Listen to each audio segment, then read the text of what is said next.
মন আমার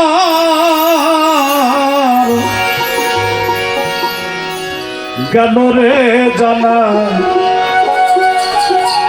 কারণ রবে না যে ধন জীবন চলব তবে কেন এত বাসনা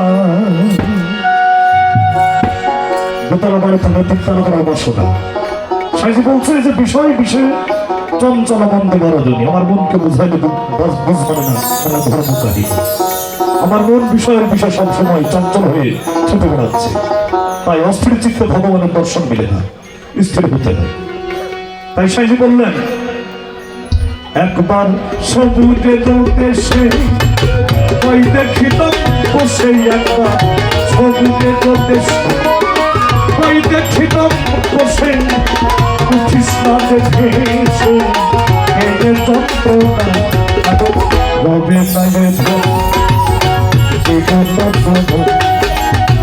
তবে কেন এত বাসনা রবে না দেখা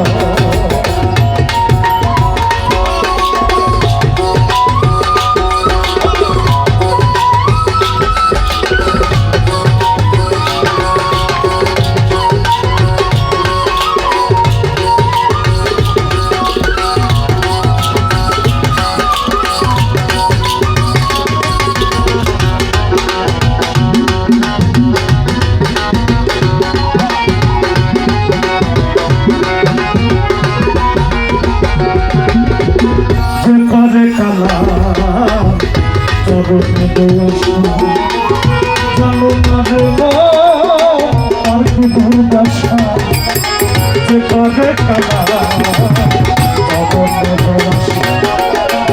জানো না আর কি দুর্দশা বলি রাজা ছিল তার সর্বস্ব ভাব নিল বলি রাজা ছিল তার সর্বস্ব ভাব নিল কাবুল রূপে প্রভু কাবুল রূপে প্রভু ওদের সঙ্গে হবে না যে জীবন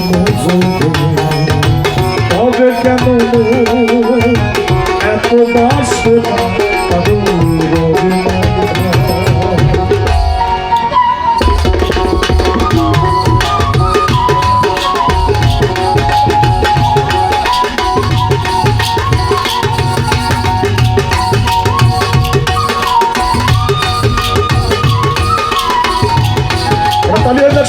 সবাই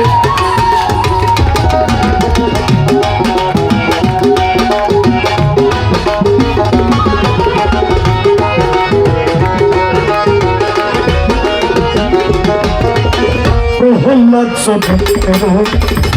দেখো ভাবে কত কষ্ট পেল এই হরি নামে প্রহ্লাদ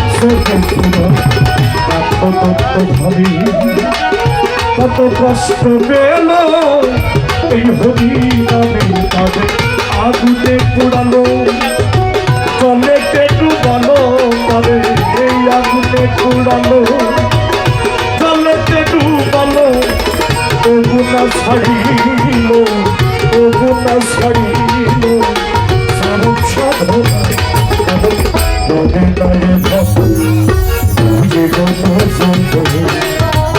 তবে কেন এত বাসনা তবে তাই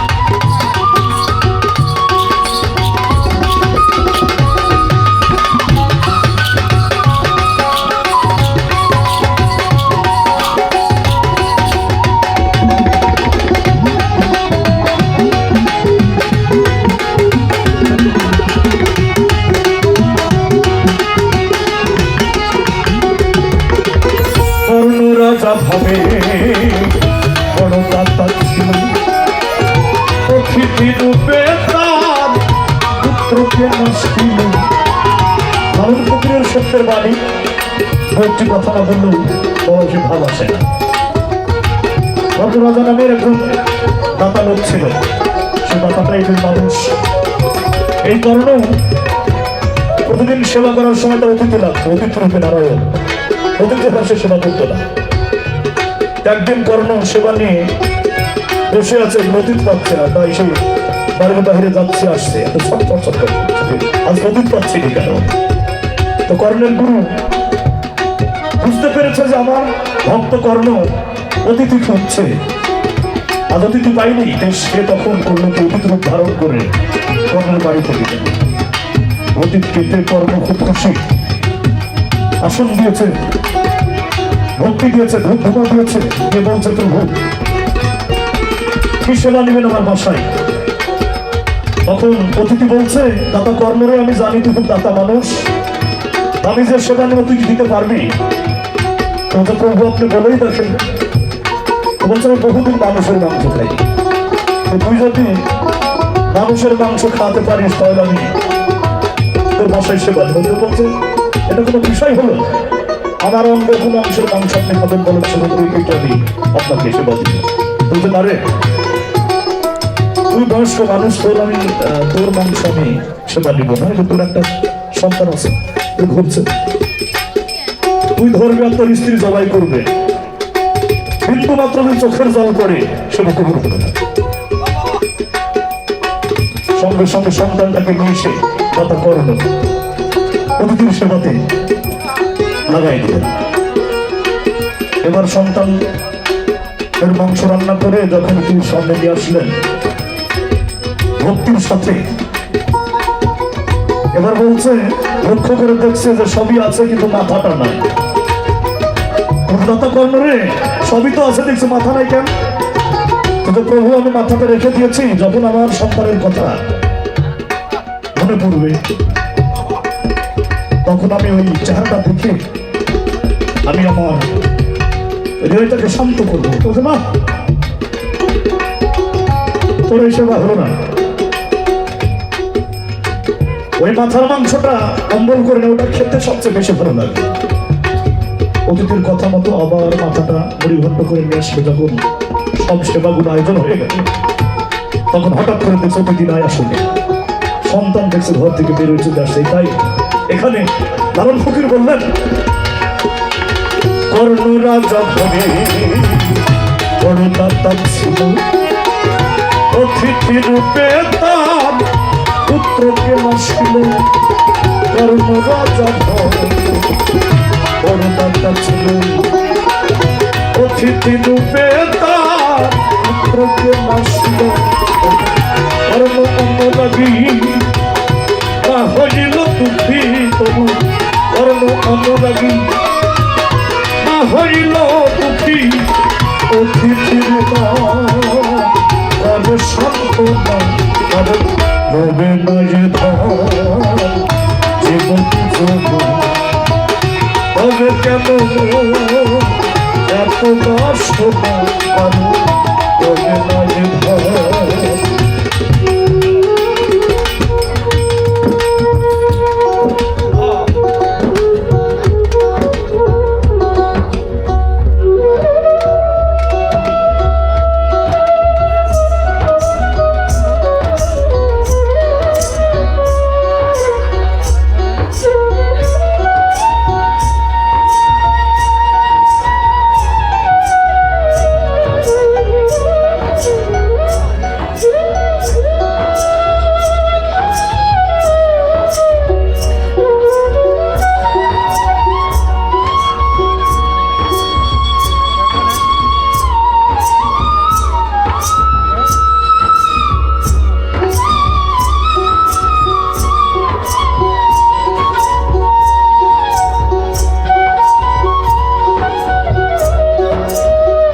রামের ভক্ত লক্ষণ ছিল সর্বকালে শক্তিশাল হানিল তার বক্ষস্থলে রামের ভক্ত লক্ষণ ছিল সর্বকালে শক্তিশাল হানিল তার বক্ষস্থলে রামচন্দ্রের প্রতি লক্ষণ তা ছাড়িল ভক্তি তবু রামচন্দ্রের প্রতি লক্ষণ তা ছাড়িল ভক্তি লালন বলে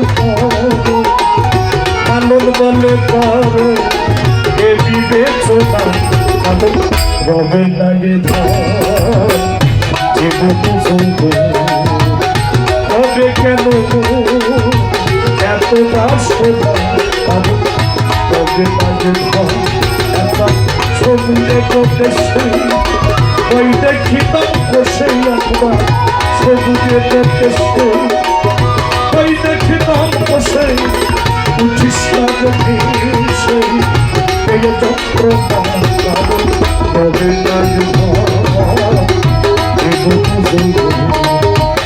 হবে কেন এত বাসনা তবে লাগে হবে কেন এত বাসনা হবে না